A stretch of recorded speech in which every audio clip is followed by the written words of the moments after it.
Ladies and gentlemen, it's time for... It's the Real Jonathan Smit Show on Indy's Sports Ticket, 1430 AM and 99.5 HD2. What's going on? It's the Real Jonathan Smit Show here on Indy's Sports Ticket. Hopefully you guys are having a nice week. Friday. Let's wrap it up. Well, big weekend. Lot of stuff going on. Alabama taking on Purdue in basketball tonight.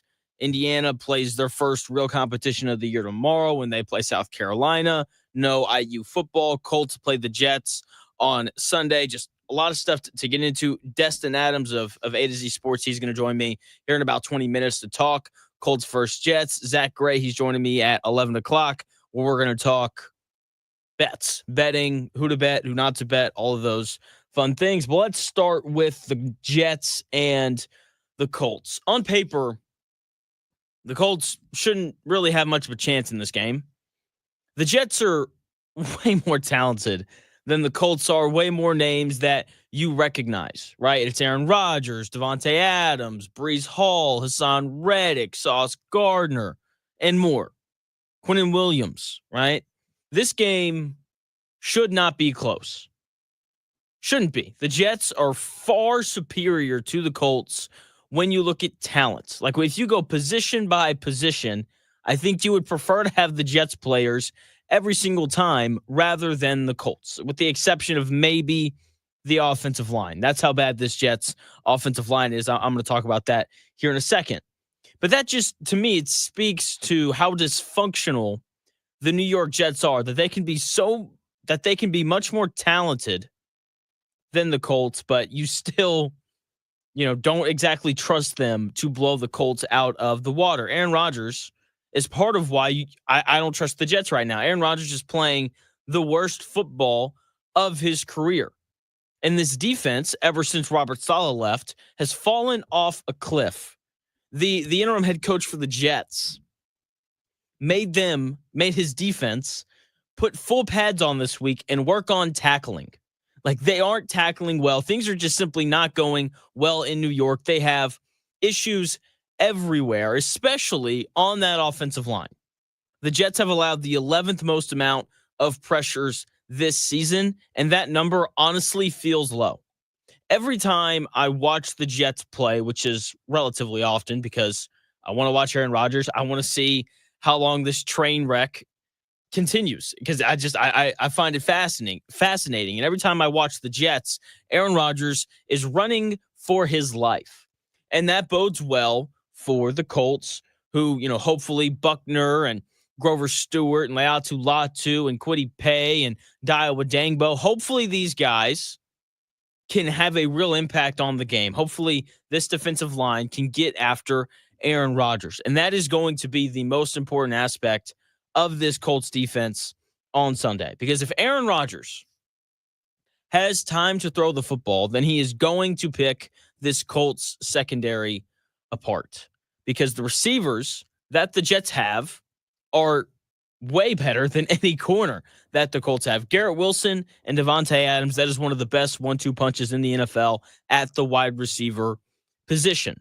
Okay, and they lean on those guys heavily because the Jets have struggled to run the football this year, right? They're 23rd in yards per carry. So I'm not worried about them running all over the Colts, even though Breece Hall is one of the better running backs in the NFL, and if given space, he can do that. I am much more worried about the lack of talent in the Colts secondary, having to deal with Garrett Wilson and Devontae Adams, two of the better wide receivers in the NFL.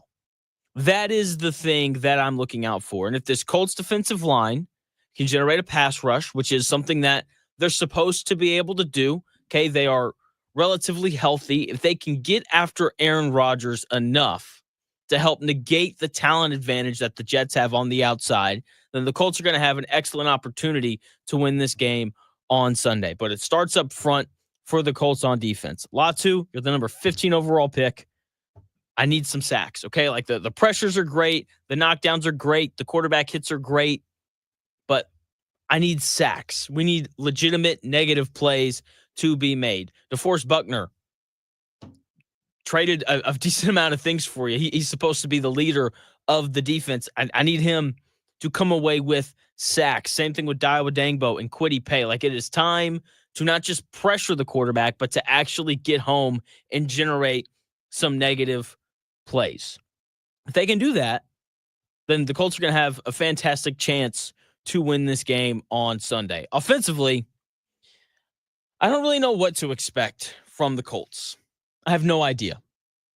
Okay, what I do know is that ever since Robert Saleh was fired, this Jets defense has been bad. They're giving up 26 points per game since Robert Saleh left. Or he didn't leave, he was fired. Since Robert Saleh was forced to leave.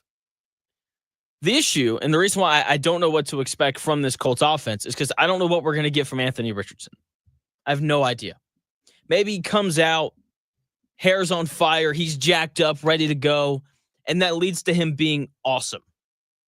Like, that is a real possibility. Or maybe he's jacked up, he comes out, he's ready to go, and he's so jacked up that he makes bad decisions with the football and he puts it in harm's way. I don't really know what to expect from the Colts and this offense, especially since when it comes to Shane Steichen, the play calling has been suspect at best this season. So because I have no clue what we're going to get from the Colts offense, I'm just going to tell you what I want the Colts offense to do, and I believe that if they do these things, then they'll win. Jonathan Taylor needs 30 touches. Jonathan Taylor needs the football in his hands with an opportunity to make a play 30 times in this game. I don't care how he gets them. I really don't. Whether it's just normal I formation handoff, maybe it's the read option stuff, maybe it's throwing him screens, maybe it's having him slide out into the slot and run like easy short patterns. I don't care what it is. Have him return punts and kicks for all I care. Just, he needs to touch the football 30 times because the proof is there. He's averaging over 5 yards a carry when Anthony Richardson plays quarterback. That is a high success rate. He needs 30 touches. Don't care if it's screens, handoffs, have him return kicks and punts. Don't care. He needs 30 touches because if he touches the football 30 times, he's bound to make a big play because he's one of the best running backs in the NFL. He needs 30 touches. If he touches the football 30 times, I love the Colts' chances to win on Sunday. Okay, but everyone knows that. Everyone knows that Jonathan Taylor can't touch the ball enough. Anthony Richardson, however, I think is the more interesting case study. Anthony Richardson needs more easy throws. That is what he needs. Everything can't be a deep shot. When we think back on his last game that he played in when they were playing against the Houston Texans almost 3 weeks ago now, what was that offense? Alec Pierce, go deep. A.D. Mitchell, run a post. Right? Everything was down the field. They never gave him the opportunity to take something easy.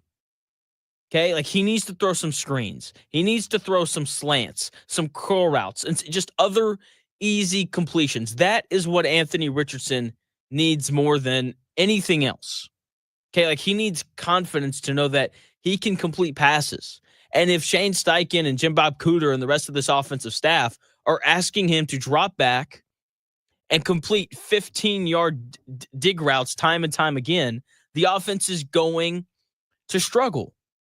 Okay, so he's got to be given just some easy completions. I know that Jaden Daniels didn't look great last night against the Eagles, but the way that they run their offense, I feel like is how it should be ran for every young quarterback in the NFL. Bo Nix and the Broncos do a very similar thing.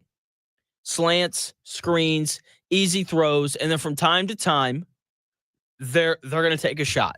And when you look at Anthony Richardson and the skill set that he possesses, like that's what it needs to be. It needs to be short throws to give Josh Downs and A.D. Mitchell and all the speed that the Colts have on the outside, because they have a lot of speed on the outside.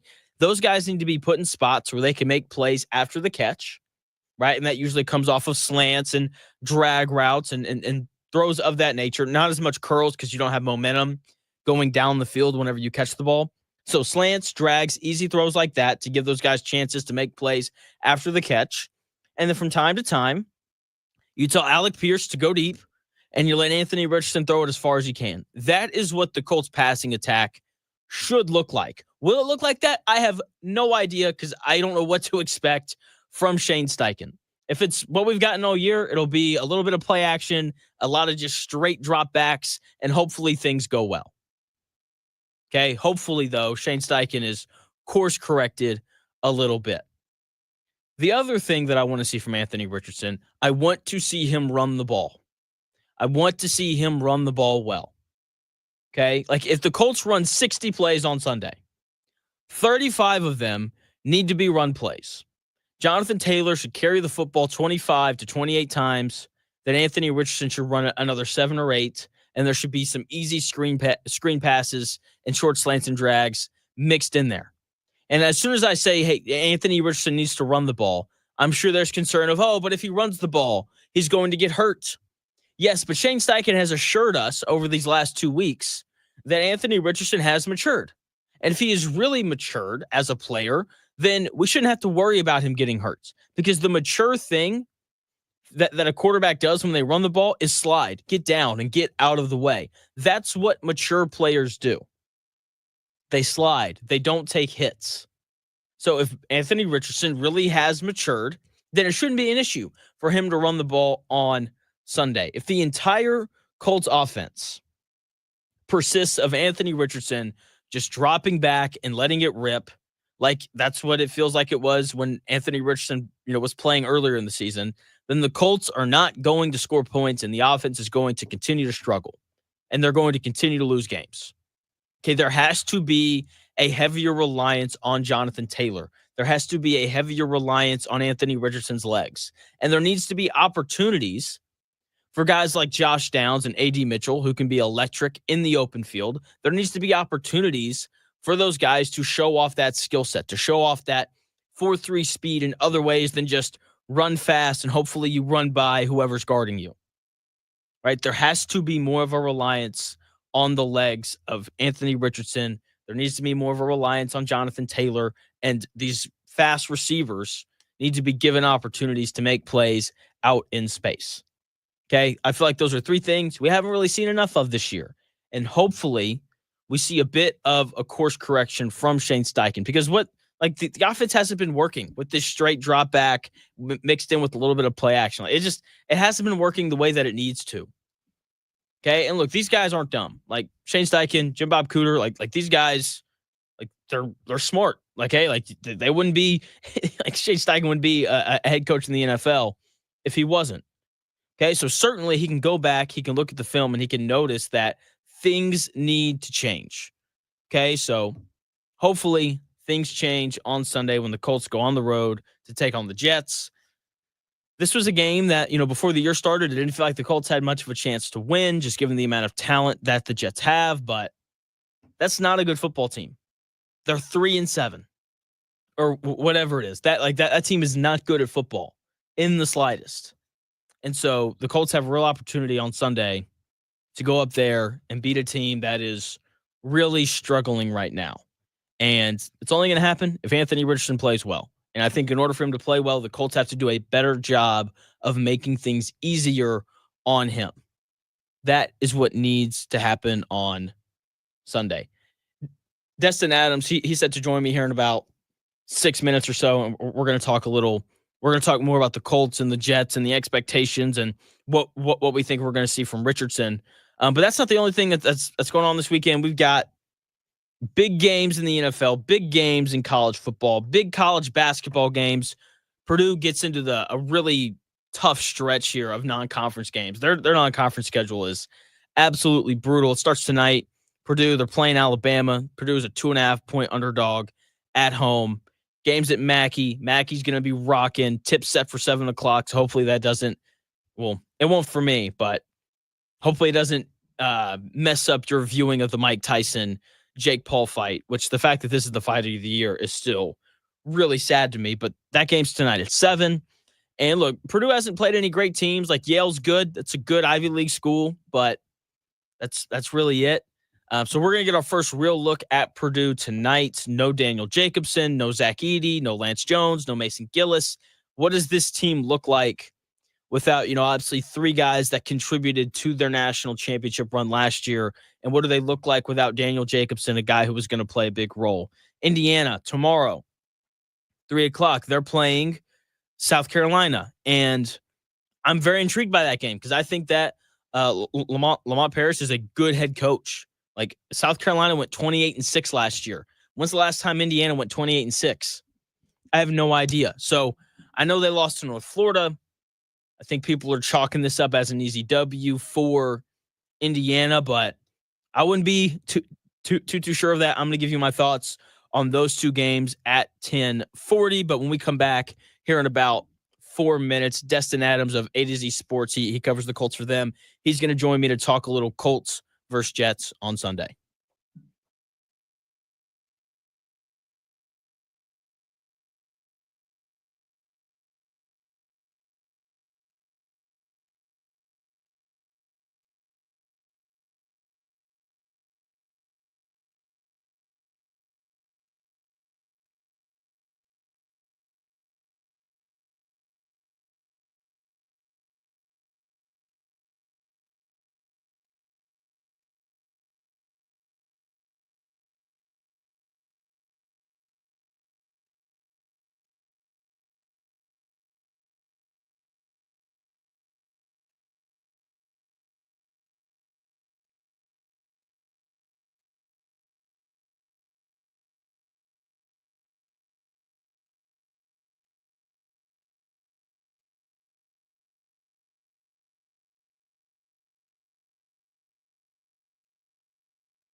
Unadulterated sports talk with unfiltered takes. It's the Real Jonathan Smit Show on Indy Sports Ticket, 1430 AM and 99.5 HD2. What's going on? The Real Jonathan Smit Show here on Indy's Sports Ticket. Joining me now is Destin Adams, Colts beat writer for A-to-Z Sports. Also does some NFL draft stuff with them as well. Destin, what's going on, man?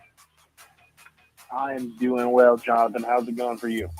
It's going a lot better, knowing that we're not going to see geriatric Joe Flacco out there playing quarterback on Sunday. Yeah, it could have been an interesting one on Sunday. We could have had a battle of the aging quarterbacks here. Could have been a combined age of what would it have been, 79? Wouldn't it have been? Ooh, yeah, that sounds about right.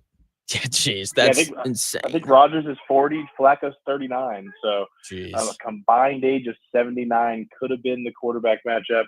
I think we're all pretty fortunate that that's not going to be the case. I completely agree. What was your reaction when the Colts announced that they were going back to Richardson? Yeah, I mean, I feel like they did it like they've done a lot of this last month of decisions, very abruptly and just kind of out of nowhere. I mean, I feel like they probably felt a little bit of pressure because of how poorly Flacco had been playing after the quote-unquote him being the best player to win games right now for them at that position. But I also think there was probably a little bit of plan in this situation that this was not going to be a full-term thing, no matter what they would have said at the beginning. Maybe just a little bit of something where they needed him to kind of earn the job back, per se. Yeah, totally agree. In Shane Steichen's comments when he announced the switch, he mentioned how Anthony Richardson has matured. What does he need to do on Sunday for you to feel like he's kind of matured as a quarterback? Yeah, I mean, they've talked a lot about the behind-the-scenes work and how that needs to improve for him to be able to be the quarterback that they believe he can be and that he believes he can be. And they do think it's happened, but I'm really interested to see what that translates to on the field. Because obviously with them having him grind tape a little bit more and be a little bit more intentional in that area, you'd like to see him be able to read a defense at a higher rate. And I think some of those things that you can see that maybe aren't going to wow people, but would be very big growing moments, are seeing him attack the blitz hole. When a guy blitzes from the right side, making sure that you find the guy, that quick hitter like a Josh Downs, that's going to fill that space for you. And honestly, any accuracy that you can get on those little out routes that we've seen him just miss on because of just rushing through his progressions, like those are the little things that would tell me like this kid has been working behind the scenes to improve on those things. So like I said, not something that's going to like jump off the stat sheet, but those are the improvements that he needs to make if he's going to be a functional NFL quarterback. Joined by Destin Adams, Colts beat writer and NFL draft analyst for A-to-Z Sports. You can follow him on Twitter at the Destin Adams. For me, I think it's more of just the way he behaves. Like, I don't know if you've seen the clips where, like, he'll get tackled or whatever, and he'll lay on the ground like he's hurt, and then he'll pop up really fast. That just feels kind of like a childish thing. I think we'll see him slide a bit more.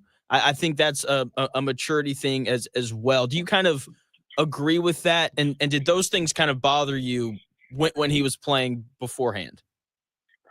Yeah, I mean, I don't know what to take in those kind of things, because I feel like people are always a little bit more dramatic in the world today in terms of sports, like injuries and laying on the ground a little bit more. I think we see it in the NBA a lot, where like people will fall after their layups and like will be on the ground for a little bit, pop right up, shoot the free throw, and never leave the game. Like, I don't know if that's just something that's like just becoming more standard.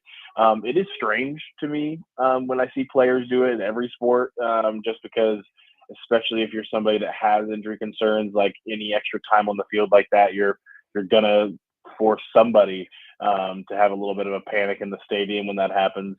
But that might be an area the team wants him to improve on, and being able to just get up and play the game.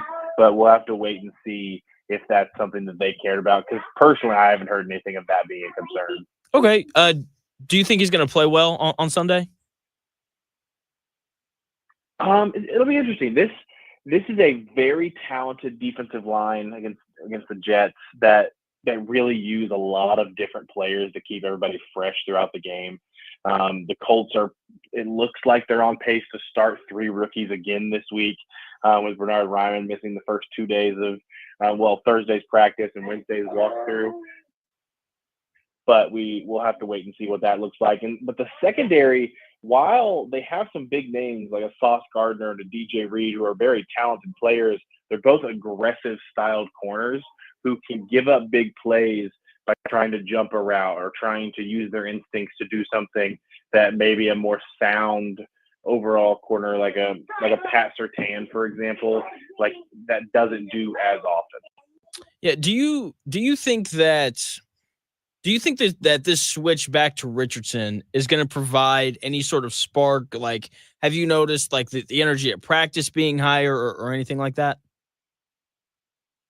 I mean, I think you could tell the morale in the locker room just feels as if that this is the team that they signed up for again, in a sense. Like, I feel like the morale aspect is big. And I think while they said a lot of things about Flacco giving them the best chance to win games, I don't think this locker room ever felt like that was the case. So I feel like this is something that they wanted. Even if people online thought Richardson lost the locker room, I never got that vibe. And the guys, when they talk about Richardson, surely never even led anyone to believe that. So I think this move back will at least make it to where this team believes in what's going on the field again. And I think that's a big deal. Yeah, I completely agree with you. Joined by Destin Adams, Colts beat writer and NFL draft analyst for A-to-Z Sports. You can follow him on Twitter at the Destin Adams. Yeah, because like I like how you mentioned that this is the team that a lot of these guys signed up for, because guys like Michael Pittman Jr. and Grover Stewart signed extensions in the offseason under the impression that Anthony Richardson would be the guy going forward. Have you noticed any different behavior, I guess, from Flacco? Not really. I mean, I think Joe's been the same dude since the signing to be their backup quarterback. Like, I think he is a very adaptable veteran. He's been around the league a lot. He's had multiple different roles at this point now, obviously, as being a starter, as being a backup, as being someone who's come in relief and played well for the Browns last year and led them to the playoffs. I think he is just very adaptable as a 39-year-old vet. And I think he understands why this young kid gives the team the best chance. And I think he understands that he just didn't play well this last 2 weeks. I think that's probably the thing with Flacco that he's probably holding on to the most, is that he did get the shot to start again these last 2 weeks at this stage of his career, and he didn't perform up to the standard he was hoping for. Do you think we'll see any shift in play calling or just offensive philosophy from Shane Steichen compared to the last time we saw Richardson as the starter? Yeah, I expect the run game to – I think what they've realized during the switch to Flacco even is that the run game has to be the identity of what they run with, ironically run with. But I think they understood that going away from Richardson and going to Flacco, it hurt the run game in a way that they just could not withstand offensively.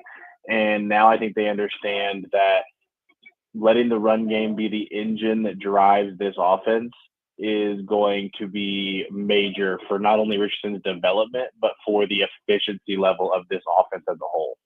Yeah, I completely agree. Joined by Destin Adams, Colts beat writer and NFL draft analyst for A-to-Z Sports. Yeah, because I mean, I don't know if you've seen the splits with Jonathan Taylor running the football with Joe Flacco versus Richardson, but it is noticeably better when he's playing alongside Richardson. So I can't wait to see the run game. Do you think the Colts win on Sunday? Why or why not?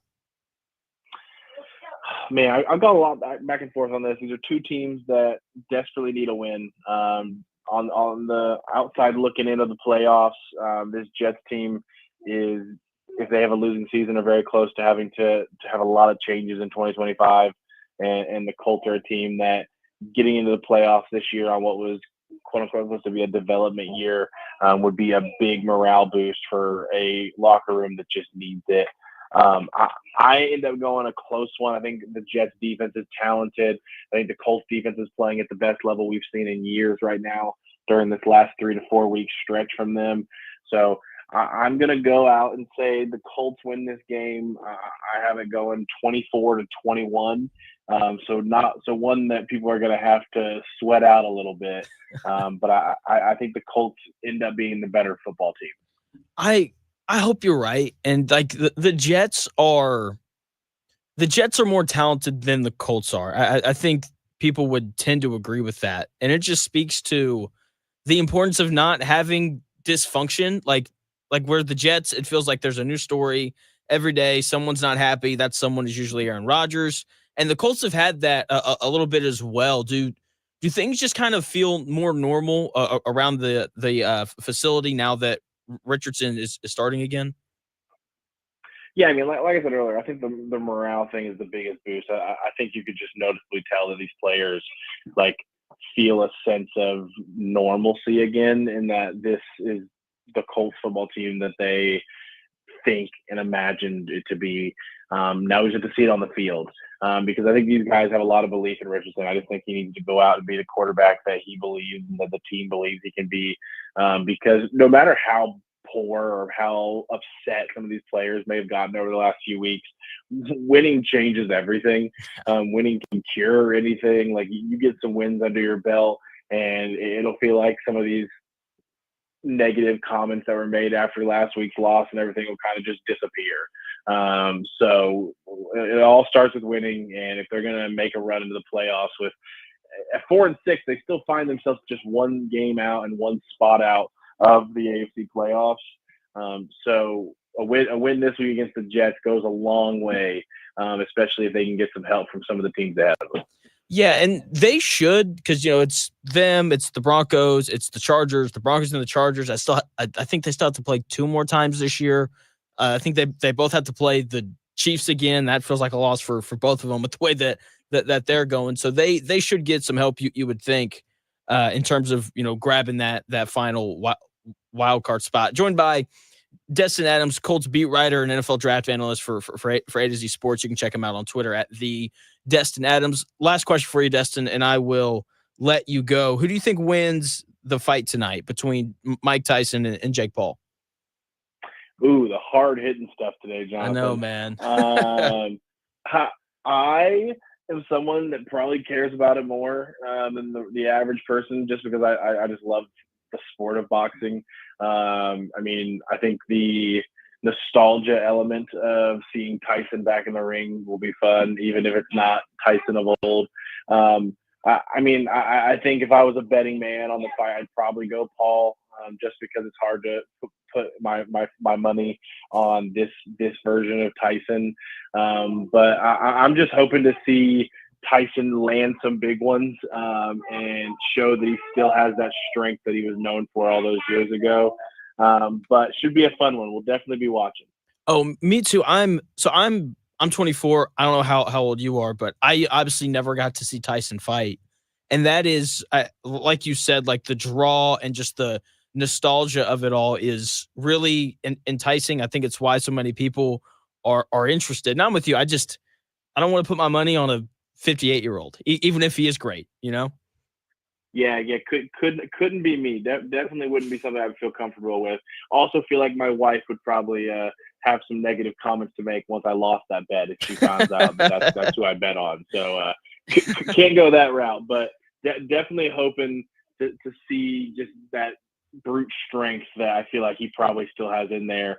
And who knows, in this sport, it just takes one, right? It just takes one right arm at any given moment that can take somebody out. So it'll be fun to watch. But yeah, if I had to say who I think wins tonight, I'd probably go with Paul. I'm with you. Hard to bet against a 27-year-old when you're fighting a 58-year-old. The fact that this is happening is still just baffling to me, and in some ways, it's kind of sad because I love boxing, and I hate that this is like the fight of the year. You know what I mean? Yeah, I understand it. The influencer world of it and how these people can get so popular and kind of start to dominate a sport that has some really talented athletes in it still that may not get the eyes, especially with the world of like UFC kind of taking a lot of the fans of the fighting world away from boxing. I'm personally a pro boxing guy. Definitely someone that likes to watch boxing a little bit more than I watch the UFC, but watch both. And I think where I've landed on it, where I've gone back and forth a little bit too, where this level of fight kind of taking away the attention from like the actual boxing matches that we get throughout the year, that like there's still some talented dudes in this world, in the boxing world. But I think what I've landed on is that I am glad that this gives eyes to the sport more than I am upset that this type of fight is taking attention away from the actual sport of it. But I do think it is a good thing that this is kind of breeding a new generation of fans that may have not watched boxing before. That's true. That's a great point, because I just remember my childhood. There was, I'm not gonna say nobody, because Floyd Mayweather was a big deal and Pacquiao was a big deal, but that was really it. And so I think that's a great point on this is kind of drawing in a new audience, and hope, I just hope that the fight's good. Like I just want the fight to be good. I want it to go, 7 or 8 rounds, a couple knockdowns on each side. And, if that happens, then I'll be happy. Destin, thanks for your time, man. No problem. Appreciate you. See ya. That is Destin Adams. You can follow him on Twitter at the Destin Adams. He writes and covers the Colts for A to Z Sports. Mike Tyson, Jake Paul happening tonight. When we come back here in about 4 minutes, I'm going to touch on that a little bit, but I'm mainly going to talk Purdue versus Alabama basketball tonight. Their first real test. Indiana, they play South Carolina tomorrow at 3:00. We're going to touch on that game as well when we come back here in about 4 minutes.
More winners, more often. It's the Real Jonathan Smit Show on Indy's Sports Ticket, 1430 AM and 99.5 HD2. More winners, more often, right here on Indy's Sports Ticket. Thanks for tuning into the show, no matter how you're tuning, whether that's YouTube, Twitter, 1430 AM, the Indy Sports Ticket app, which you can download wherever you get your apps. It is always greatly appreciated. If you want to watch on YouTube, be part of the conversation, hop in the chat. It is Indy Sports Ticket if you want to head over there and subscribe. Zack Gray joining me here in about 20 minutes. He's going to give you winning bets because that's what he does. He gives out winning bets. He is great at betting college basketball. I think he said it the last time he was on. He's like that is his bread and butter. Okay, this is where he makes his money, college basketball season, and we've got a big game tonight. Alabama on the road taking on Purdue. Mackey Arena is going to be absolutely rocking. Purdue is a 2.5-point underdog at home. This game should be great. Should be. Okay, like I said, Mackey Arena going to be rocking. Tip set for 7 o'clock Friday night. People are going to be going wild. And I am intrigued to see what we get in this game. Because obviously Daniel Jacobson, freshman for Purdue, like he was going to be a major part of this team, starting at center. Protecting the rims, he can score around the basket. Like he was a really good player, and he fractures his tibia and he's out for the year. Right. So he's not there. Obviously no Zach Edey, no Lance Jones, no Mason Gillis. He's playing for Duke now. And so I'm just very curious to see what this team looks like after losing a guy who was potentially going to be their best player. And then of course not having 3 guys that played major roles in their, march to, being the runner-up in the national title game last year. Like this team is incredibly different. Like, yes, they still have Braden Smith. They still have Fletcher Lawyer. They still have Kim Heide, but he's coming off the bench. They still got Miles Colvin, but he's coming off the bench. And I'm just intrigued to see what this team's going to look like against Alabama, who's by all accounts one of the 5 best teams in college basketball, or at least that's what they're projected to be. And seeing Purdue barely beat Yale the last time I saw them play basketball is not very comforting. Okay, Braden Smith, I think, is the guy that people are kind of looking at to lead this team and potentially be their best player. And that's what he was against Yale, right? He was their leading scorer. He led them in assists. He led them in rebounds. I like Braden Smith. I think he's a good player. But if he leads Purdue in all 3 categories, night in and night out, Purdue's not going to win a lot of games. It's not going to happen. If he and Fletcher Lawyer are the leading scorers, which they almost are, Lawyer's leading them in points per game at 17. Braden Smith is at 15 flat, and then Trey Coffin-Rentz at 15.3. Like then I think Purdue's going to struggle against these better teams in the country like Alabama. Like they have to have some sort of half-court post presence. They have to have it, and that's a large part of why losing Daniel Jacobson sucks for them. Okay, because Trey Coffin-Rentz, good player, solid last year playing alongside Zach Edey, was really good against Yale, 17 points. He's averaging, like I said, a little over 15 points a game, but he has to be more dominant than that. Okay, like he has to be an absolute presence in every sense of the word on the low block. And he also has to grab more than 3 rebounds. Like that's what he did against Yale. When we talk about Zach Edey, him being gone and losing Daniel Jacobson early in this year as well, I think there's going to be a lot of eyeballs on, okay, where's the scoring for Purdue going to come from? Which is a fantastic question. But when Purdue shoots the ball as well as they do, when they have as much talent as they have, replacing scoring, I don't think is the hard part. The question is, can they protect the rim? Because that's something that Zach Edey was awesome at. And Daniel Jacobson being, 7'3" or however tall he was or is, like you can protect the rim just being that size. So how does Purdue protect the rim without those 2 guys? And how do they rebound? Because obviously having guys that are over 7 feet tall really helps your rebound as well. That is what they're going to miss the most. No Jacobson, no Zach Edey. How do they protect the rim and how do they rebound? Yale shot 65% from 2 against Purdue. That's not very good. Or that's great on Yale's part. That's not very good from Purdue's perspective. Okay, the defense inside the arc has to be better, and they have to finish possessions with rebounds. They had 31 rebounds against Yale. Come on now. Like, you got to have more than that. You're playing an Ivy League school. Let's go. Okay, so the defense inside the arc has got to be better. Wilberg or one of these big guys has to protect the rim for Purdue if they want to beat Alabama or any other good team in the Big Ten or whoever else they're playing on this really tough non-conference slate. They're playing Alabama tonight, and then Tuesday night they're playing Marquette. Okay, so they better figure this stuff out quickly. Right now, look, it's Matt Painter, one of the better coaches in college basketball. Like, they're going to have a plan for all of this, but plans are a little easier to execute when you have good players. And when you look at the defensive end of the floor and having a lack of rim protection, like Wilberg's 7'2", if I remember correctly, like he's got to be better. Okay, like he has got to protect the rim when he's in the game. Trey Kaufman-Rent, who I like, he's like 6'8" though. Like, and he's athletic, but he's not super bouncy. Like, I don't think he's really the rim protector that you want either. So, like, Matt Painter's going to have to figure out a way to get this team some rim protection. And I just don't know how he's going to do that. But we're going to figure out what kind of ideas he has tonight because they're playing Alabama, who has a ton of talent. Okay, like, that's where they're ranked number 2 in the country. They bring back several guys from last year's Final Four team, a team that played UConn better than anyone else did all year. Okay, and Alabama is all about 2 things, layups and threes. That is what they are all about. And if you don't have a big guy that can defend the rim, Alabama's athleticism will beat you because they'll just jump over you because they are incredibly athletic. They've also got a great point guard in Mark Sears who's going to get downhill. Obviously, he's going to shoot the crap out of the ball, but he's going to get downhill and get to the rim as well. Like, they're going to score a lot of points between the shooting and the downhill attacking. And if Purdue doesn't have a guy who can defend the rim or just contest shots there, then it could be a long night for them.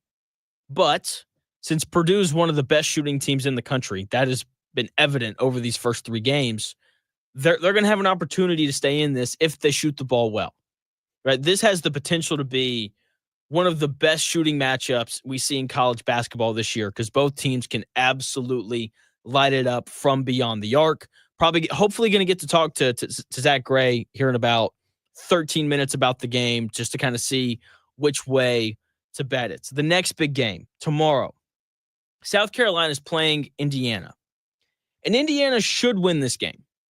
Okay, if you're an Indiana fan and you're asked the question of, is Indiana going to beat South Carolina on Saturday? Your response is probably yes. South Carolina lost to North Florida, which is true. And I, have no response to that really. But Indiana is incredibly talented. Mackenzie Mbako is the best player in the country. Miles Rice is the next Michael Jordan. All that good stuff points to an Indiana win. Okay, and South Carolina lost to North Florida in a bye game, the epitome of brutality. So everyone seems to think Indiana is just going to roll tomorrow, and I just don't think that that's going to be the case. Okay, because the truth is, no one knows. Like, yes, Mackenzie Mbako's looked awesome. I feel great about my prediction on him to start the year. Miles Rice, he looks good. I don't think he looks great, but he's clearly going to be a good player. But they look good against 2 bad teams. There's a lot of new pieces on the roster. Ballo, Rice, Carlisle, Tucker. Like, all those guys are new. And 2 games just isn't enough time to gel. The Ballo kid looks lazy. He doesn't rebound. He doesn't rotate to block shots. So there's some concern there. And I'm just saying, if you're an Indiana fan and you think they're just going to roll South Carolina, you wouldn't. Like, you might be right. That could happen. But I would not get your hopes up. Indiana should win this game, but I wouldn't be surprised in the slightest if they lost, and I wouldn't be surprised in the slightest if they won a close one. Okay, South Carolina lost their 3-minute leaders from last year, but their next 4, so South Carolina ran pretty much a 7-man rotation. Guys 4, 5, 6, and 7, they're all back. They're going to have more continuity than Indiana does because of that. And here's the thing. Lamont Paris's teams defend like crazy. That's what they did last year. They out-defended and out-rebounded everybody that they played. That's why they went 26-8. When's the last time Indiana went 26-8? I don't remember. Okay? They went 13-5 in a tough SEC conference. Like, South Carolina is going to be incredibly well prepared. They are going to defend well. They are going to rebound well. That's how they beat teams last year. And rebounding and defense, that's effort and that's coaching. And like South Carolina is going to be incredibly well prepared for this game. And I know they lost to North Florida. Okay, that was their first game of the year.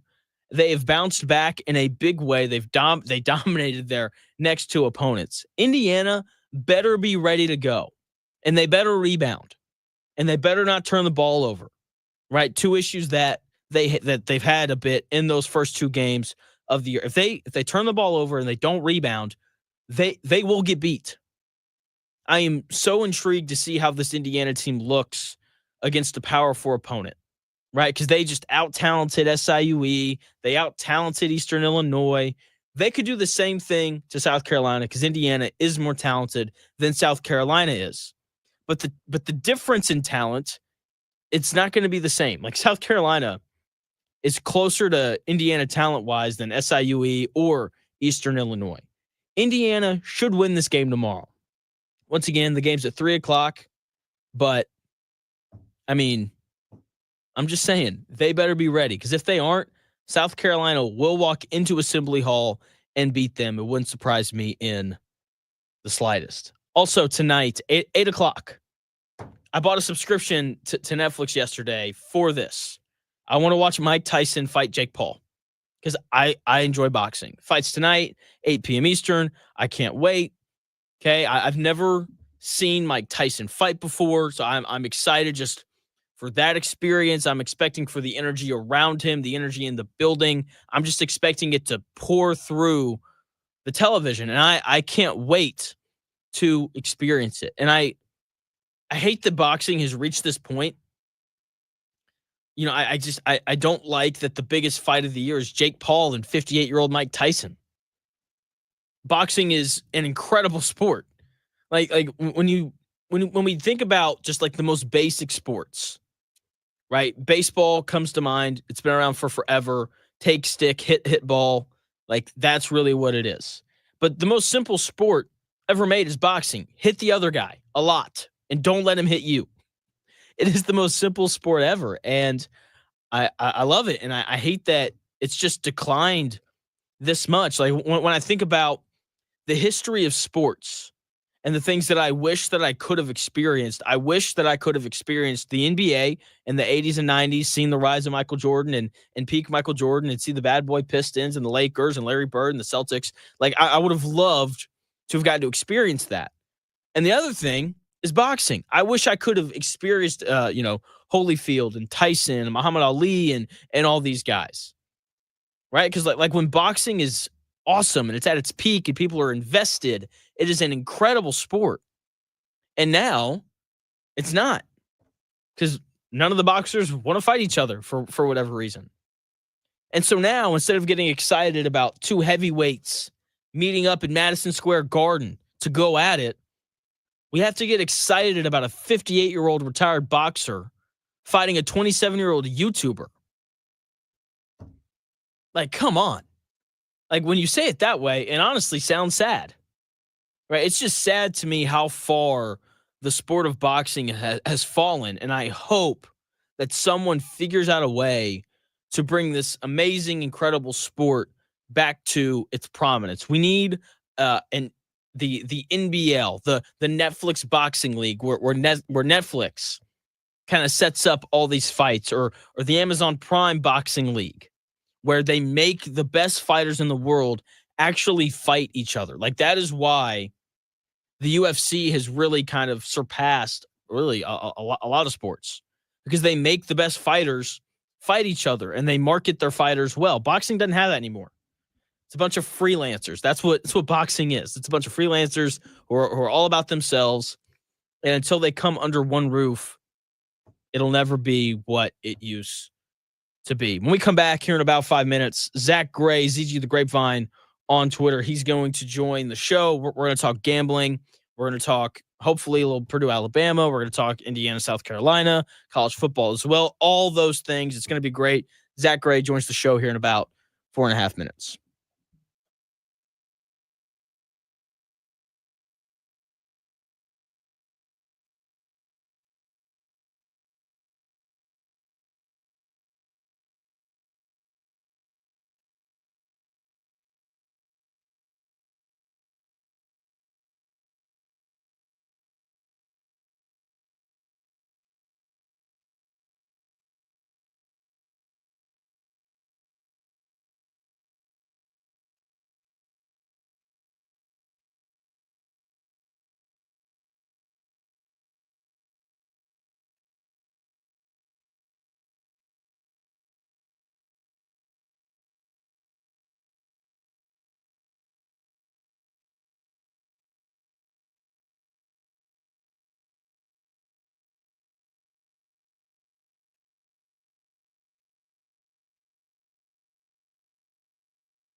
Ladies and gentlemen, it's time for... It's the Real Jonathan Smit Show on Indy Sports Ticket, 1430 AM and 99.5 HD2. What's going on? It's the Real Jonathan Smit Show here on Indy Sports Ticket. It's Friday, 11 o'clock. That means the one and only Zack Gray. Follow him on Twitter at ZG the Grapevine. For all of your winning bets, he joins the show. Zach, what's going on, man? Jay Smith, I usually come on your show on a Friday and the sun's out, the birds are chirping, the sun's shining, but here in the Midwest, the weather's changing. You can feel it. It's brutal. I wore my Jordans today, and I hate that I did. I've kept them so clean. I've had them for a few months now, and I've done a great job, and I feel like they're going to get a little wet today. Better get that toothbrush out and those scrubbing bubbles. I might have to, like, legitimately. But the reason... Pro tip, scrubbing bubbles. I know it's for showering your back, but scrubbing bubbles will clean any surface on your shoe. I used them for my baseball cleats for years. No damage. Just pro tip for you and your listeners. Hey, that's actually very appreciated. Cause I'm not a big shoe guy, but I'm slowly trying to become one. So that's actually really good to know. So the reason why I'm so excited to have you on today, Zach, especially, is it is college basketball season, and this is you. Like, this is your bread and butter. Got some games going on tonight. Do you have any good college basketball bets for us today? Yeah, we're going to keep it in the state of Indiana. I think you know where I'm going here, but I'm taking Purdue plus 2.5. Really? Now, the ones that you would call sharps or high-level gamblers will tell you that is a bad bet, but let me tell you why it's not, Jay Smith. Home court advantage cannot be understated this early in the basketball season in a big matchup like this. I know we all know it's at Purdue, but do we really realize what we're asking Alabama to come in and do? They've played no one yet. They're still finding themselves as a team. They're still you're still going to get those games from them where they're going to shoot 25% from three and lose because they run that NBA style threes and layups type of offense. Matt Painter's a smart coach. He has a good team. His guards are experienced and veteran. Like, I think we're really undervaluing the fact that this game is on the road, just from what I've seen. I think people know it, but they don't really know it. Yeah, Mackey is an underrated college basketball environment. Like, it is tough to go in there and win. Joined by Zack Gray, professional sports gambler. Follow him on Twitter at ZG the Grapevine. Check out the link to his Patreon where he offers some gambling tools to help you win more of your bets. And so, like, Mackey, it's a tough place to play. Here's my concern with the bet. No Daniel Jacobson, and like watching that Yale game, it feels like they kind of got some easier stuff at the rim. And you mentioned how Alabama is all about threes and layups. Like, are you concerned at all about Alabama getting too many layups and winning the game because Purdue just doesn't have the guys at the rim to kind of deter opponents away from there? I mean, yeah, I think that's the path of this bet losing, right? And I am fully aware of that. But at the same time, I mean, I think that there is going to be a targeted game plan. Everyone knows how Alabama plays. So it's not like you have to scheme up a bunch of different variations. We know what they're looking for. Like I said, I think Purdue's a very talented team still. I don't think anyone will deny that. But yeah, you're right. That's the path for this bet to lose. But I think there is a blueprint to stop Alabama when matchups are equal in talent or close to talent. I'm excited for the point guard matchup. I mean, it's Braden Smith and it's Mark Sears. Like, those are two of the better point guards in the country last year, both a whole year older now. I can't wait for this game tonight. What do you think?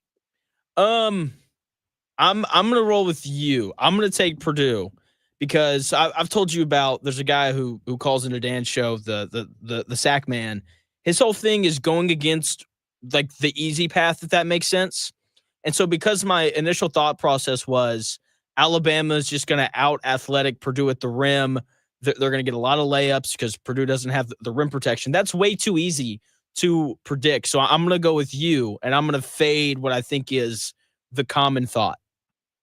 Yeah, and it's 2.5 points, right? Like, so yeah, it's not that many. I'm not expecting some blowout or anything like that. I'm just saying that home court advantage, even if they lose, I could see a 1-point game or 2-point game being the final.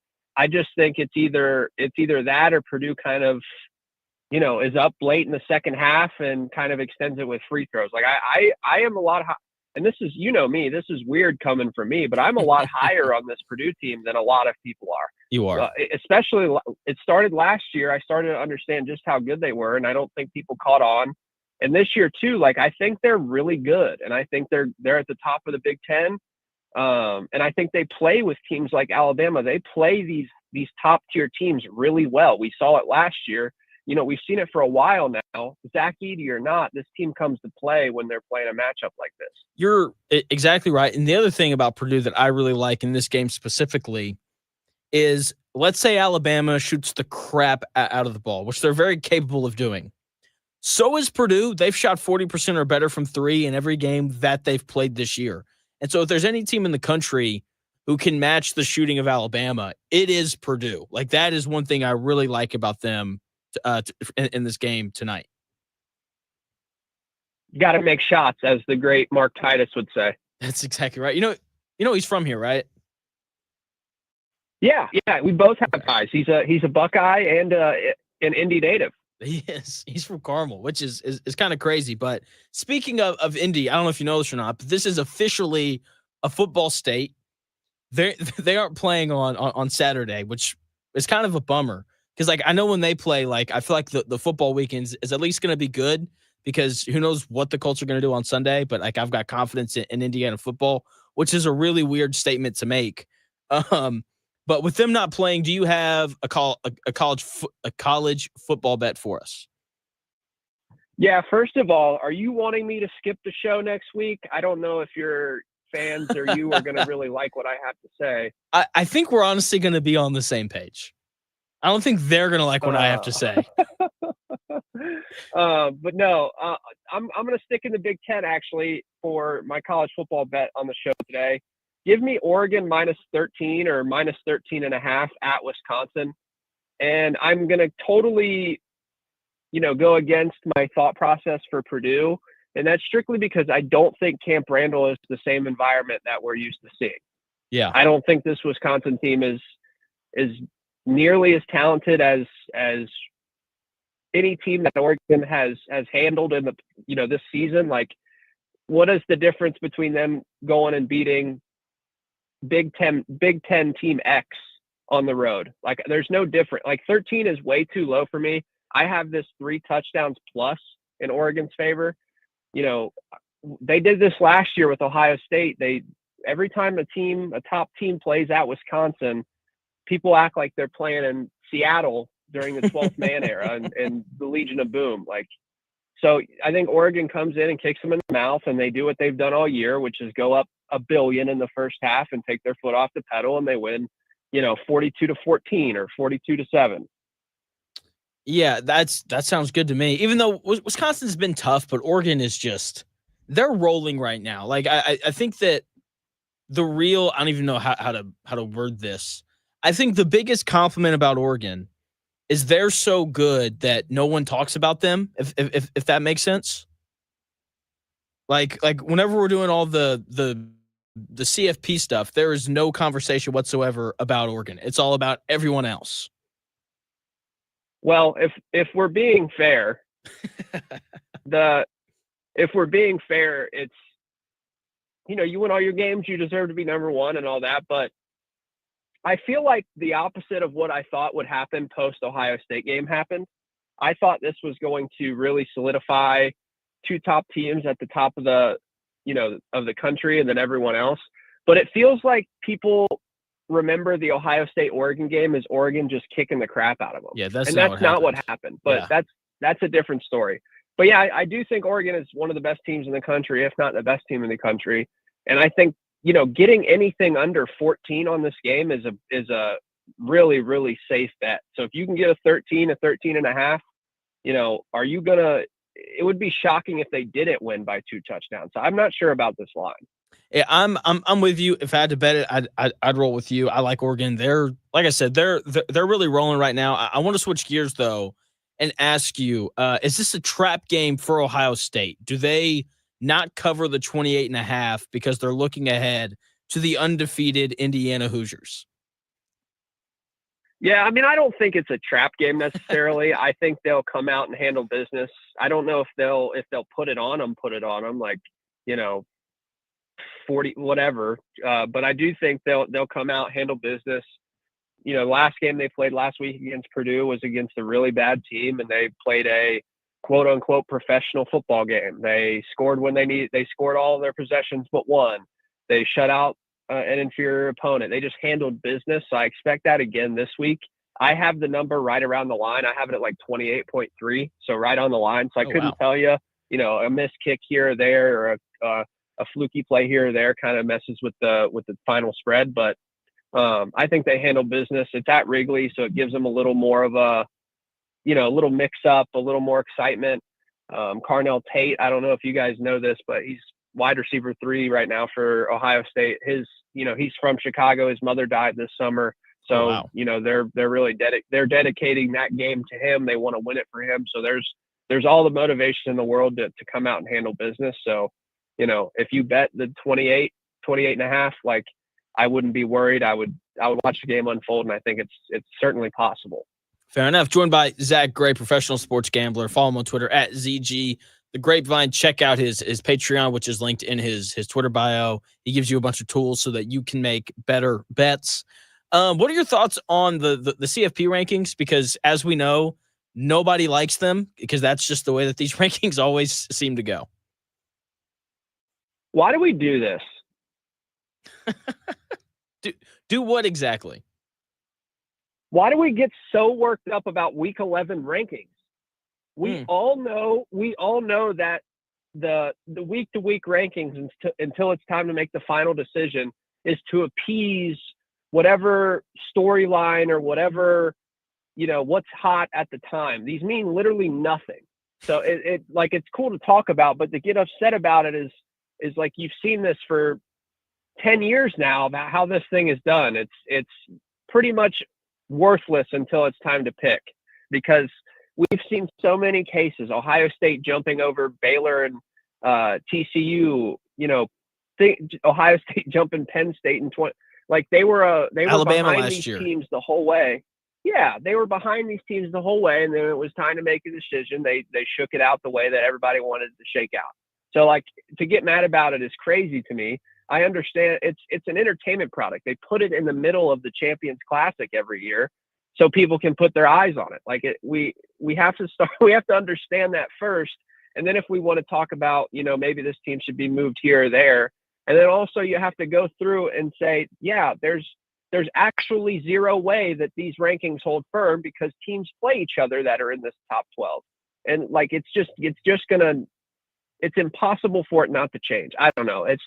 It's me, Jonathan, me, I'm very literal and technical about this stuff. I don't take a normal fan approach to it, like where it's just like fun and entertaining. I take it almost too serious sometimes. So like, that's my view, but I feel like you kind of align with me there. I do. I mean, don't get me wrong. I've got some bones to pick. Like Miami being ranked in front of SMU, I find insane. And I think that my issue is more of in these early rankings, like if they don't matter, and I'm with you, like they really don't, like it's a lot of it's going to matter on who wins conference championship games. There's kind of this college basketball feel of like what happens if BYU goes undefeated and then they lose to X team in the Big 12 title game, who's getting knocked out, which is bid. Yeah, exactly. Yeah. And so like until all that unfolds, like who knows? With that being said, like I think the one thing that I don't like and that I've complained about the most is I feel like teams that play tougher schedules, I feel like they should I guess be awarded, like Penn State being ranked 4th while losing one game to Ohio State and their best win being like 6-3 Illinois.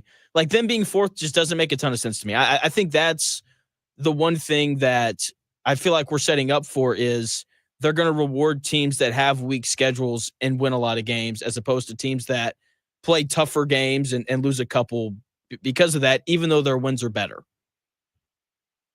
Yeah, and I see what you're saying for sure. We'll have to wait and see, obviously, what the final result is. But I really think that this right now is to appease the most colleges and AD departments and fans as possible. I think when we get down to brass tacks, and we, like you referenced it earlier, Alabama last year, like I think when we get down to brass tacks, not all schedules are going to be created equally, and that's going to be taken into account. So like, I understand the concerns. I am just not convinced that it'll hold like this by the time the decision is made. I think that nuance will be brought to the table right at the end, like it always is, and that decision will be made.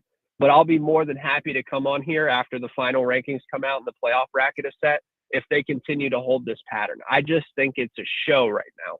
It is, and you're right. Like it is very much a show. I think you're exactly right in that regard. Once again, joined by Zack Gray, professional sports gambler. Follow him on Twitter at ZG the Grapevine. Check out his Patreon, where he provides gambling tools for you to make better bets. He also gives you some good picks as well. Speaking of picks, I haven't unveiled this yet, but real quick, Jay Smith. What's up? Real quick, I just want to let everybody know that this season in college basketball, we're starting out hot. For those wondering at home, we are 56, 39, and 1 plus 12.86 units in college basketball to start the year. And then on the college football side, we are 117, 89, and 2 plus 19 units. So we're crushing it. Come check us out. I know a couple of your listeners have hit me up and, subscribe to the Patreon. So just wanted to give you guys some updates on where we're at. And I feel like I at least go 2 for 3, 3 for 3, every time I give out a pick on the show, not to toot my own horn. I'll text you every time one wins. I'll never miss one.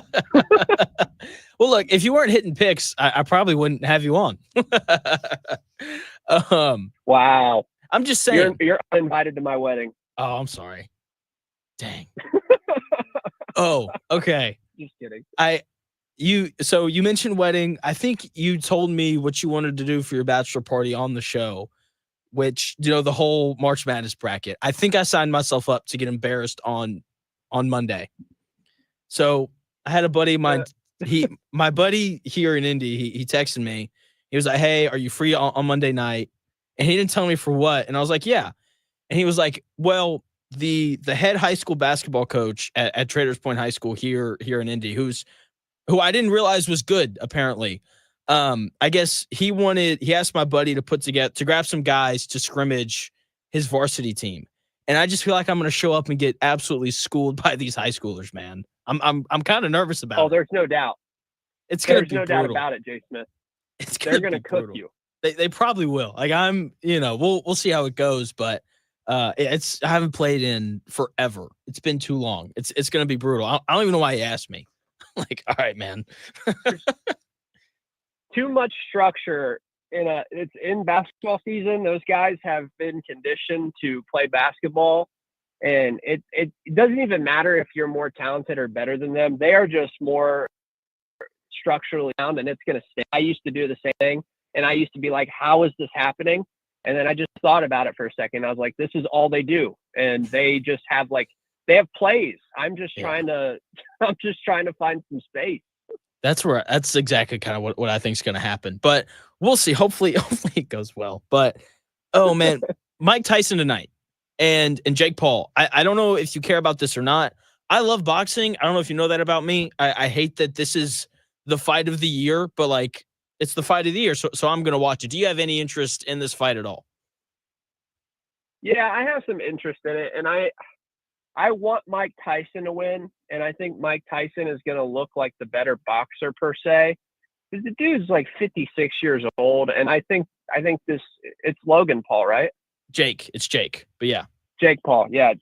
Jake Paul is going to win, and it's going to stink. But I think we're gonna leave tonight thinking, dang, Mike is this old and he's still got it a little bit. But I do actually think Jake Paul's a good boxer. So it's not like it's going to be surprising, but I think everybody's going to be upset once he wins. But I do think Jake Paul definitely wins. We're going to get on Twitter and everyone's going to be like, it's staged. They staged the fight. That's what'll happen. Well, fight a real fighter. It's like, you knew this, like we've Yeah. said all this already, and it's going to stink because Mike Tyson is my GOAT when it comes to boxing. You know, I know Muhammad Ali's probably, obviously, the more, you know, probably better, more accomplished or whatever, but like, it'd be like watching, you know, let's pick ex college basketball player beating a 50, 60-year-old LeBron. Like, It's like watching Dylan Brooks play Michael Jordan in one-on-one right now. right. Like, we know who the better player was, but it's Father Time is undefeated unless you're LeBron and you have 3 triple-doubles in a row. Dude, he's looked really good. I figured we'd get a LeBron in here at some point. He's been really good. I watched him close the game the other night against the Grizzlies. It's incredible, man. Like, he's insane. But for the fight tonight, like, I'm with you. Like, I think Jake Paul wins because he's 27. And I keep laughing whenever I think about the fight. Have you seen all the Rocky movies? I have. Have you seen Rocky Balboa? It came out in 2006. It's like the sixth one. I have not, unfortunately. Bro, it's the exact same thing. So, like, in the movie Rocky Balboa, Rocky's like old and retired, and he comes out of retirement to fight like a young boxer. And like because it's a Rocky movie, Rocky goes the distance, and everyone like respects him because he's tough. But he loses the fight, and there's like this really happy ending. I don't think that's what's gonna happen tonight. I'm with you. I think Jake Paul wins, and people get really upset about it. There is a part of me that thinks Mike Tyson is just gonna land one and it be done. Like, that's the thing, right? Like, I am never going to not think Mike Tyson could one-shot someone. Yeah. So, like, there's always that possibility. But if it gets into a longer, you know, drag out, nobody's really landing that big punch, like, then Jake Paul is going to win. But there's always that chance that we get to see one last Mike Tyson knockout, which would be absolutely incredible, Jay Smith. Here's my real hope for tonight. Once again, joined by Zack Gray. Follow him on Twitter at ZG the Grapevine. He's a professional sports gambler. You can check out his Patreon linked in his Twitter bio. He provides tools for you to make better bets.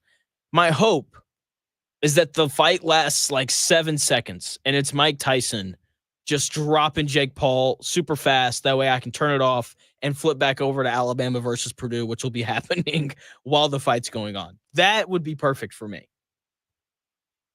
Yeah, 100%. And real quick, I know it's kind of, we're bouncing back and forth, but there's so many good college basketball games on that I really don't want to watch this fight for that long. Like, I want to know the ending. I want to know what happens within the first, you know, couple rounds, like you said. I don't want to watch this fight for an hour and a half or whatever. I'm with you, because at some point, I do think there's going to be this epiphany of like, am I really going to spend my Friday night watching a 58-year-old fight a 27-year-old?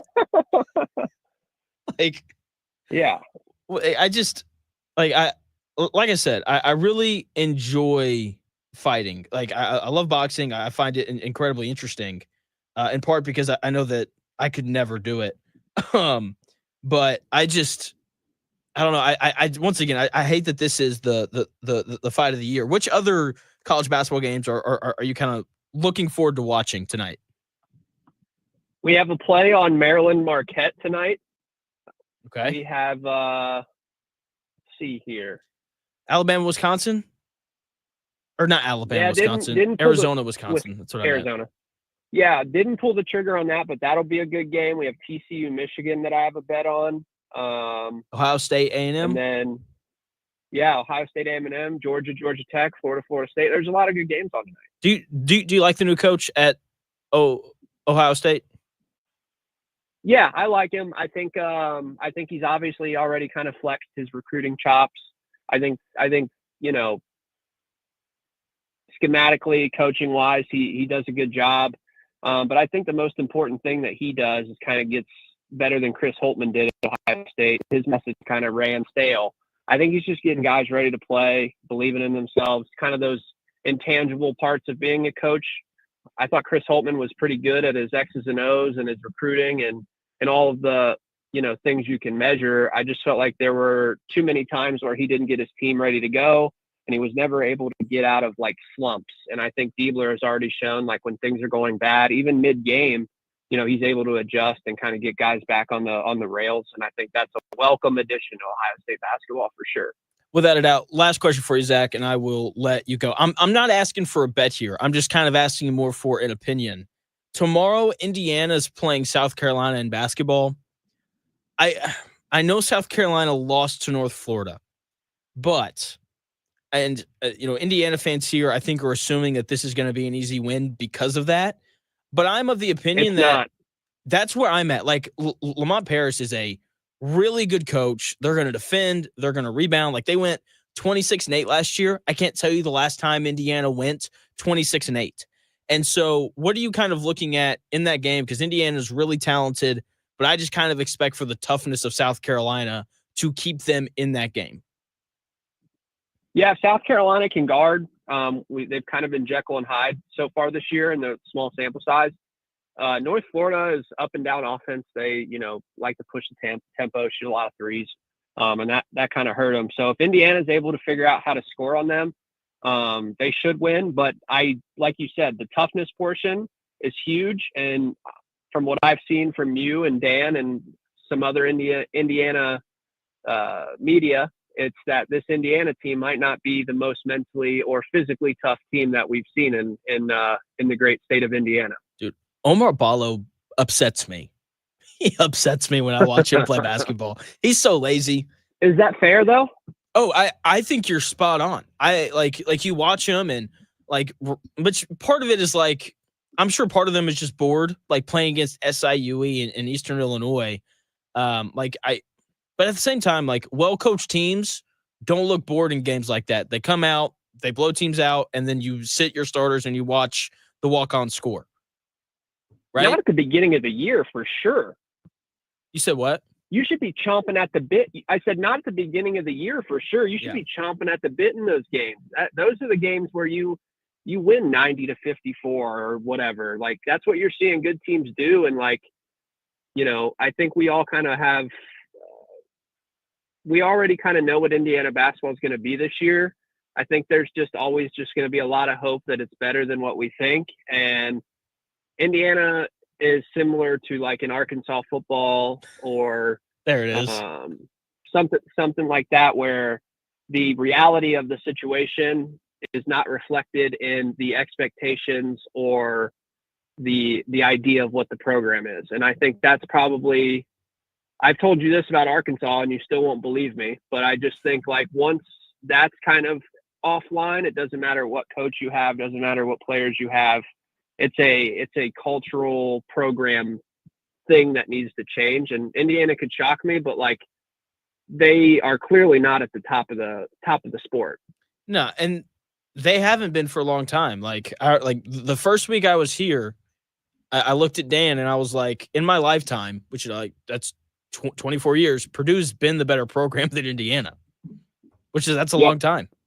And so I'm with you. When are you going to buy in? When are you going to buy in on my Arkansas take? I am bought in on your Arkansas take. I just don't like it because it applies. It applies to Indiana too, but I think you're starting to see it more and more though. Yeah, I think you're right. I'm very intrigued to see how IU looks. I'm going to watch Arkansas get blown out tomorrow. It's going to be great. Can't wait. Zach, thanks for your time, man, as always. Yep, thanks, Jay Smith. See you, buddy. That is Zack Gray. Follow him on Twitter at ZG The Grapevine. Check out the Patreon linked in his Twitter. He really does a great job. He just told you, 10 minutes ago how good of a job he's done. He's up several units on the year, and so he's a great follow. Gives out a ton of good bets. Make sure you check him out. When we come back here in about 4 minutes, Colts, Jets, Sunday, I'm going to give you my thoughts.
Often imitated, never duplicated. It's the Real Jonathan Smit Show on Indy Sports Ticket, 1430 AM and 99.5 HD2. What's going on? It's the Real Jonathan Smit Show here on Indy's Sports Ticket. Pretty sure I just upset some guy on Twitter about the Colts. Colts report. Okay. Geez, some of the people around here. Golly. All right, anyway, Colts taking on the Jets. Jets are way more talented than the Colts are, okay? Just no way around it, all right? Like, ton of talent. Sauce Gardner, Aaron Rodgers, Devontae Adams, Breece Hall, Garrett Wilson, Quinnen Williams.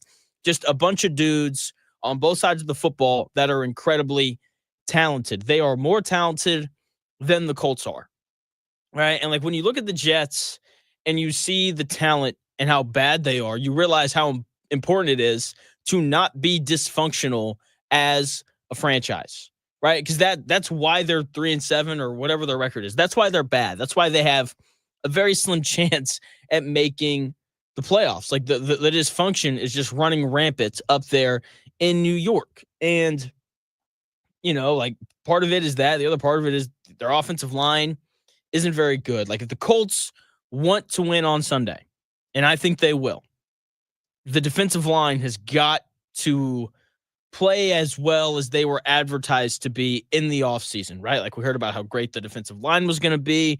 That was going to make up for the lack of talent in the secondary, all of those important things.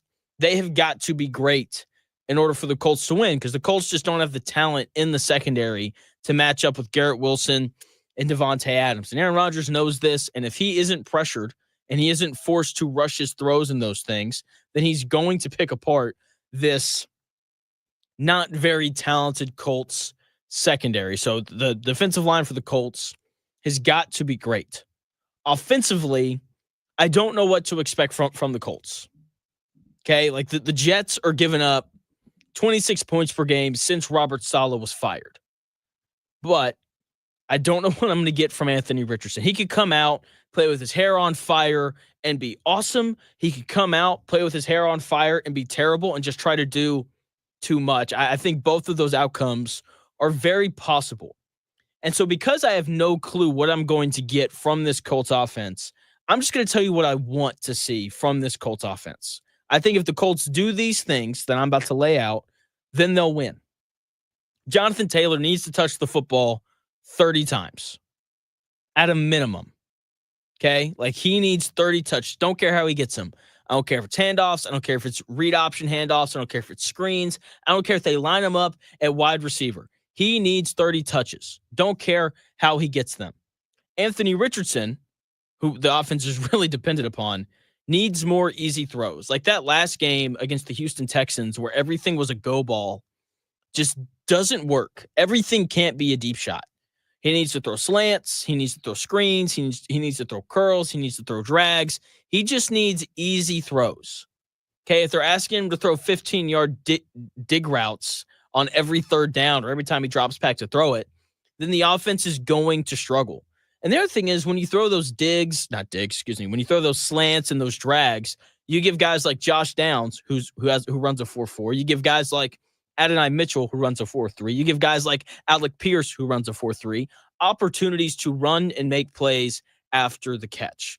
He needs more easy completions. That is what Anthony Richardson needs.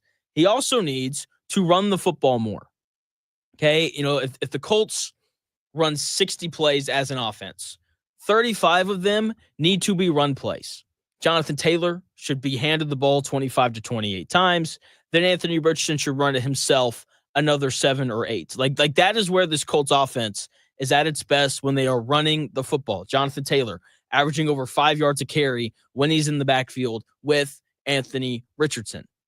Okay, like that is what they need. And when I talk about Anthony Richardson running the football, there's probably concern about, well, like what if he gets hurt? What if he takes on a safety? All that stuff.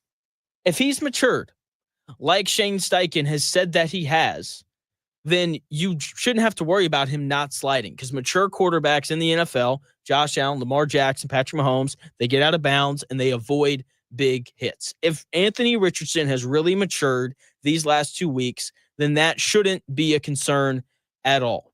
Okay, if the entire Colts offense, though, persists of Anthony Richardson just dropping back and letting it rip, and it's a bunch of go balls and tough throws, then they aren't going to score points like they haven't these past several weeks. Okay, there has got to be a heavier reliance on Jonathan Taylor, Anthony Richardson's legs, and these receivers that are fast and capable of making plays after the catch. Okay, like that is what the offense needs to be more reliant on. Of course, there's going to be the occasional play where they take a deep shot to Alec Pierce or Michael Pittman or whatever, but I just think that the offense needs to be simplified and some of the pressure that's been put on Anthony Richardson to perform, because when he's played quarterback, a lot of the success has been dependent on him and his ability to throw the football, which, as we all know, isn't great. If you don't believe me, he's completing 44% of his passes. So let's keep that in mind. So there just needs to be a way to relieve some of the pressure off Anthony Richardson. I think the easiest way to do that is to run Richardson, run Jonathan Taylor, and give guys like Josh Downs opportunities to make plays after the catch. When we come back here in about 4 minutes, college basketball tonight. Alabama's playing Purdue. Indiana's playing South Carolina tomorrow. We got the Mike Tyson, Jake Paul fight tonight. Getting into all of that here in about 4 minutes.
Welcome back to the Real Jonathan Smit Show on Indy Sports Ticket, 1430 AM and 99.5 HD2. What's going on? The Real Jonathan Smit Show here on Indy Sports Ticket.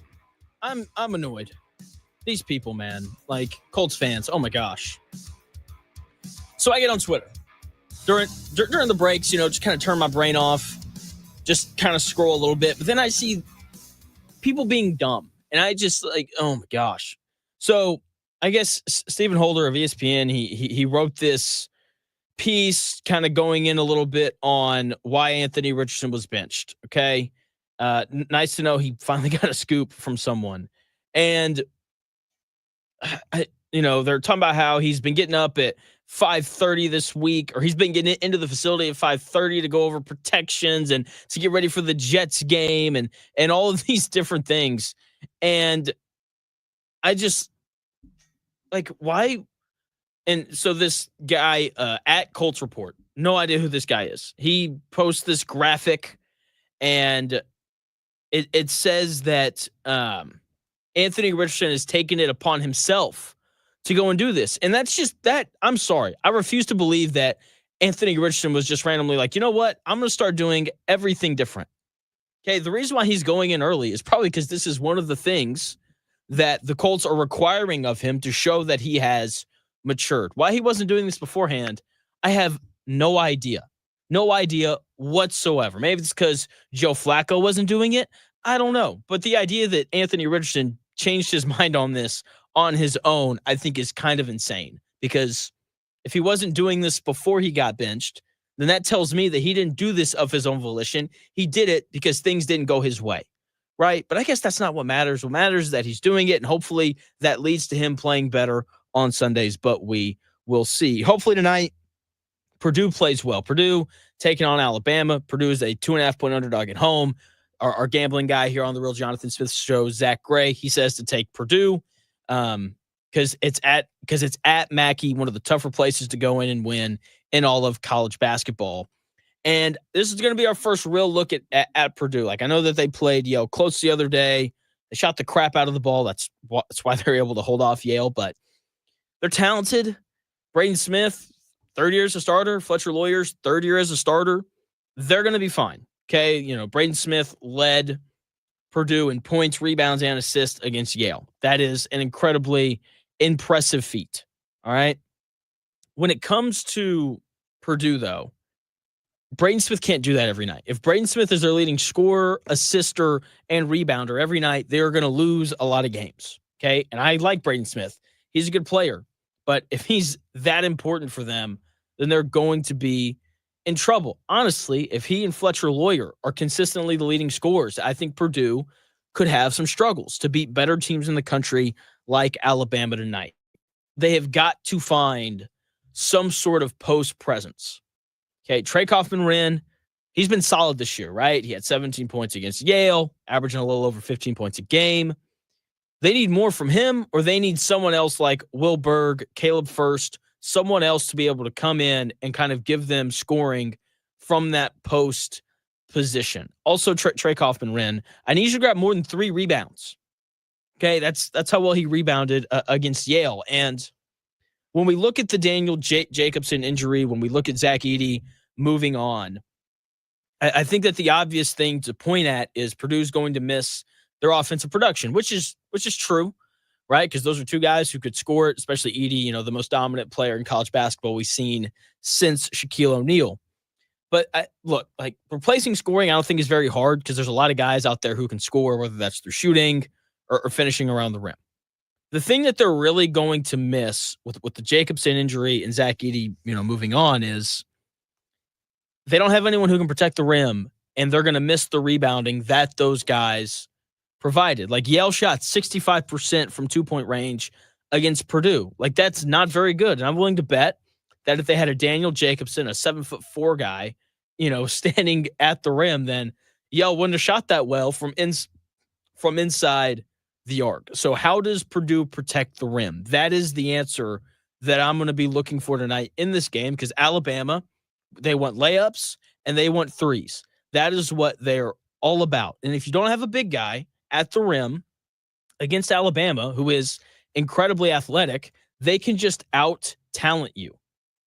Like, seriously, like they can just out-talent and out-athletic you at the rim. So going to be very intrigued to see how Purdue kind of matches up against that. Excited to watch Braden Smith and Mark Sears go at it as well. South Carolina, they're playing against IU. That game is tomorrow. Indiana fans, this is not an easy win. Do not chalk this up as an easy W. I know South Carolina lost to North Florida, but Lamont Paris can really coach. Okay, like that is a team down there in Columbia, South Carolina, who can defend and rebound. Okay, that is the truth of the matter. And yes, they've looked good in their first 2 games, but they've played a couple of schools that probably aren't going to make the NCAA tournament. Okay, so I'm not going to put too much stock in those games, right? They've also got a lot of new players. They're still trying to gel. South Carolina returns 4 of their 7 minute leaders from last year. So there's a little bit better continuity from that South Carolina team than I think there's going to be from Indiana. But I'm telling you, this is not an easy win. Okay, South Carolina went 26-8 and overall and 13-5 in a tough SEC conference last year.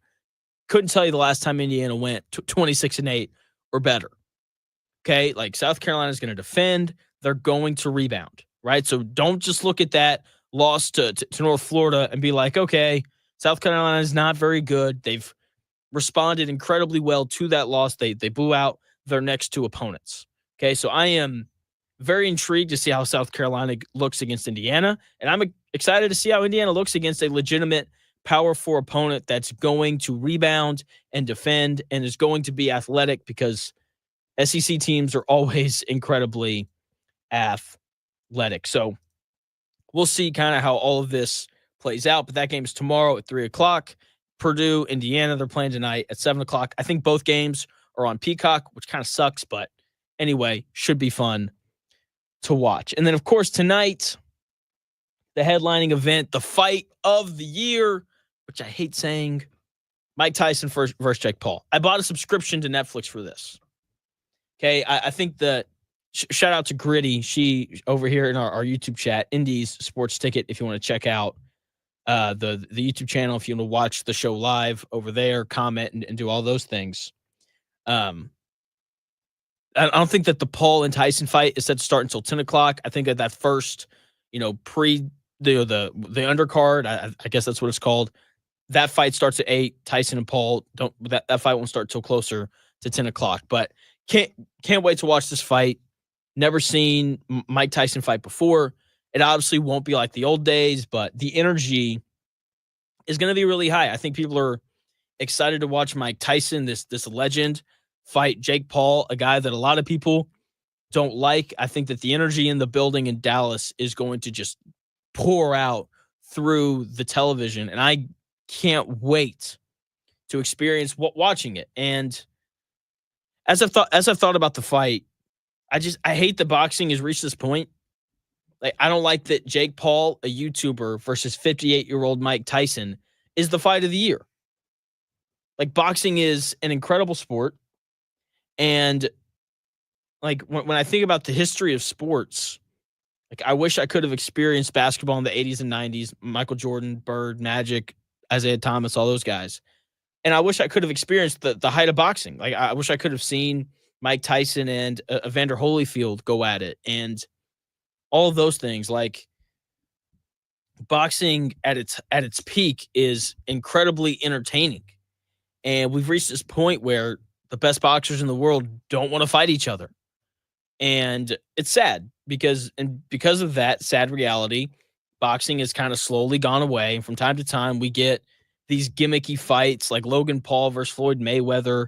A lot of people probably remember Floyd Mayweather versus Conor McGregor. And now we've got Mike Tyson and Jake Paul. Like, sure, like, it's boxing and I'm going to watch it because I find it interesting. I find the fighters interesting, but it's not what it was.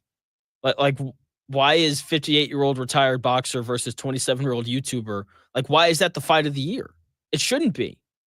And I think until one of these big companies like Netflix, Amazon, whoever, until they step in and they put together some sort of boxing league, like the UFC, the thing that they do so well is they don't only market their fighters incredibly well, but their best fighters fight often.